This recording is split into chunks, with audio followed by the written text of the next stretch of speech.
When you do something that is super alert, you will find that there is an intoxication in that. I can have you all stoned out because the substance is not outside, the substance is within. If you look at me, you would think I'm smoking, right?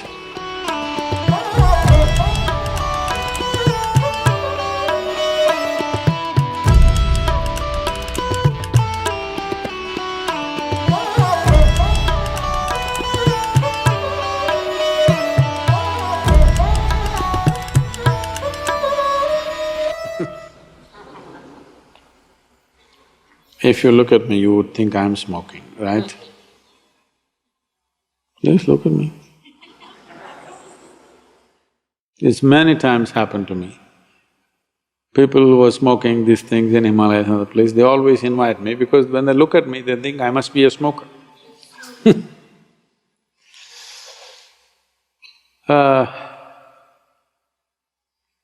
We need to understand this.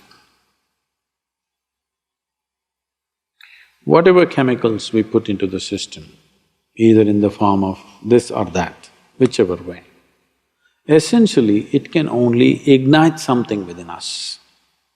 It cannot by itself cause too much to us. Only those kind of things which will put you to sleep totally, like an anesthetic, they work in a different way. They completely knock you down. But all the others which have some sense of experience, they're only stimulating something within you. Now the question is, are you self-start or push-start? If you know how to stimulate yourself, you can sit here in great pleasure. Otherwise, you have to put something from outside. Shiva was not such a cripple that he needed chemicals from outside. He was stoned, no question about that. But by what is another matter. He is not using substance, he is the substance. So, I can make that happen for you. If you can be with me in a certain way, I can have you all stoned out. Because the substance is not outside, the substance is within. So, those who want to emulate Shiva, first they must sit unmoving for 3 months. And then maybe they can smoke also. This happened. Adi Shankara was walking. He's a brisk walker he must have been, because at the age of 32 he left. Before that, from the age of 12 to 32, in those 20 years, he crisscrossed India a few times, north from Kerala right up to Badrinath and back and east, west, everything. The man must have been a really brisk walker. To do so much walking in a short span of life, because in between he produced thousands of pages of literature. He must sit somewhere to write all this. So he was walking briskly, behind him a bunch of his disciples trotting. Then he saw outside a village, those days in India, even just about 25–30 years ago, these drink shops, the country drink, usually is arak or toddy, they were only outside the village, never it was brought into the village.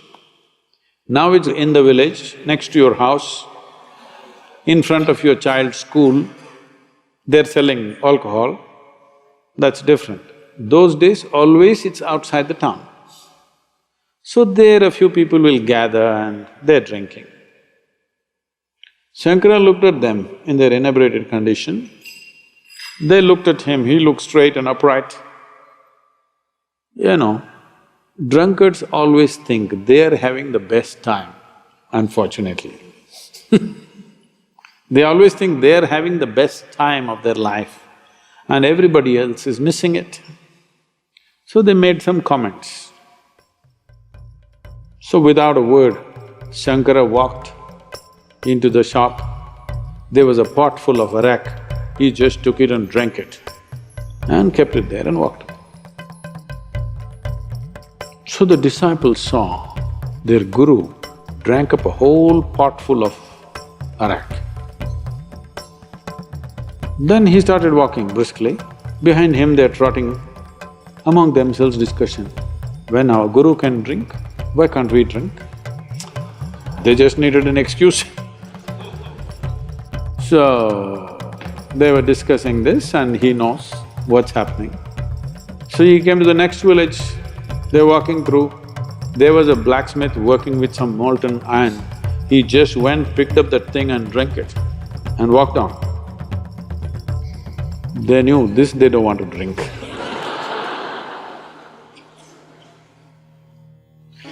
So, even if Shiva smoked, I don't think he did.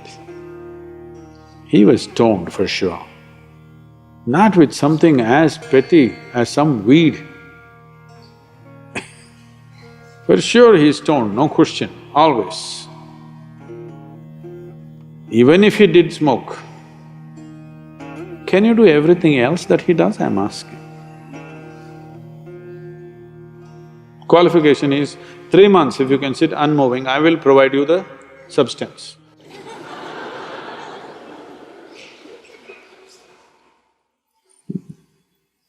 So, people thinking by smoking marijuana and feeling little smoked out, all that's happening is you're getting little hazy in your head. If getting hazy is spirituality, then I don't want to be spiritual. For me, the biggest thing is this crystal clear way of living. Getting hazy is not life, that happens in death. Yes, life will be hazy at that time. When you're sick and dying, life will be hazy. When you're alive, clarity is the most important thing, and clarity can be intoxicating.